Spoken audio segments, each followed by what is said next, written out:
everyone, nandito nga pala kami sa likod ni Ate May. Dami ng ano. Nagdadamo po siya kasi po yung bahay niya inaakit na po ng damo. Nagiging ano na, bahay ni Cedra May.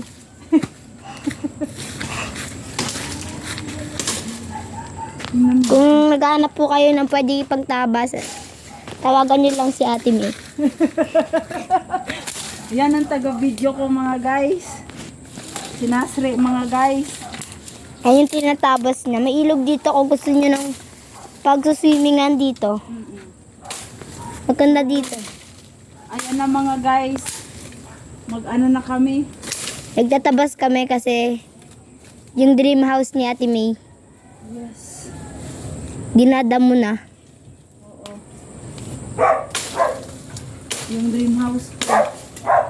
Dami ng damo guys. Tapos sabay nakawala yung aso nila. Hinabol kami dito. Iiwanan ko si Ate May. Kasi yung likod ng bahay ko may guys. Nagiging ano na, pinupugado na ng mga snake. Yes. Pagbayan na ng mga snake. Tingnan nyo guys to. Kung gusto nyo maligo, meron dito sa likod. May priliguan. Ate May, Tapos naman ng... Right? kakatakot ka Ate May. Ay! Diba? Kailangan kasi niya matanggal. Guys, nangiitak po siya.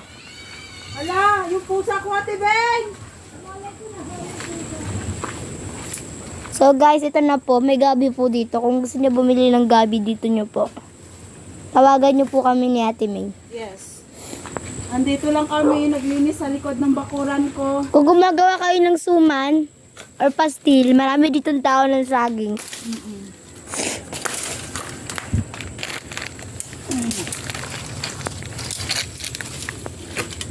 Kailangan nang linisin yung likod ng bahay ko. Oh. Kasi pwede siya akita ng ahas dito. Oo.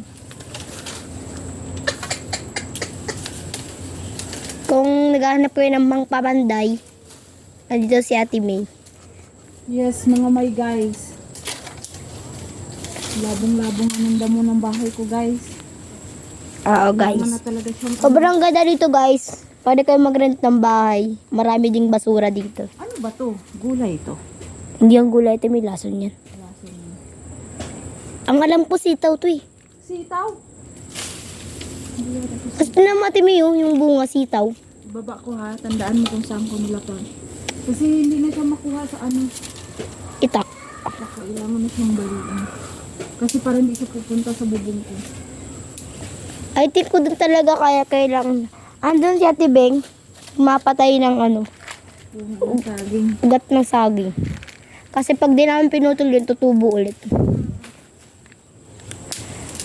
Kailangan na. Dito guys, kung umahanap kayo ng libreng bahay,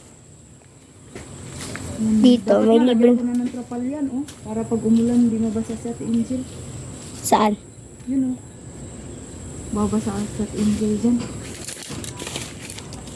Safe na safe yung kwarto na.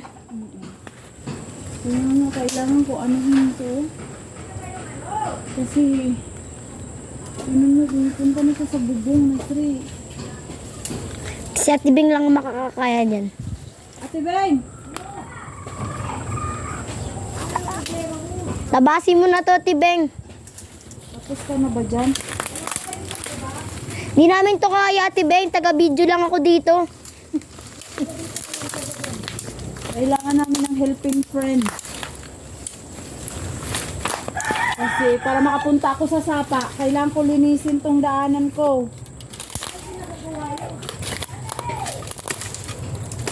Buti nga, matalas-talas yung itak ko eh. Oo nga.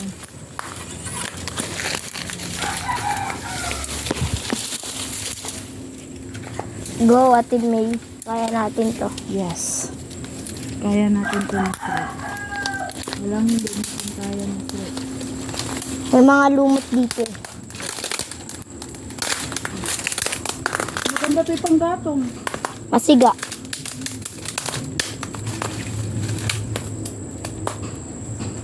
Kahit ate mo, hindi mo na maputol mo lang to. Maputol mo lang itong malaki na to. Kaya nga eh. Tapos yung mga nasa gilid, okay na. Kasi pumupunta siya sa, ano ko?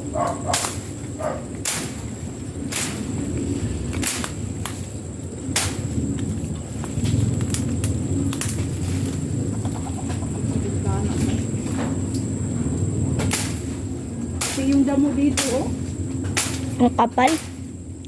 Kahit hindi ka na pumunta sa sapa, dyan na lang, putol-putulin mo lang yan. Ay, putol na talaga yung iba dyan, sumabit lang.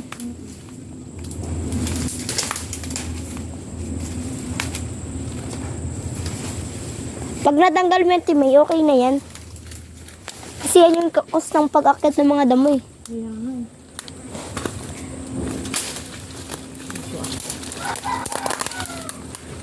Nasa ilang minutes na. Patayin mo tapos bago ulit.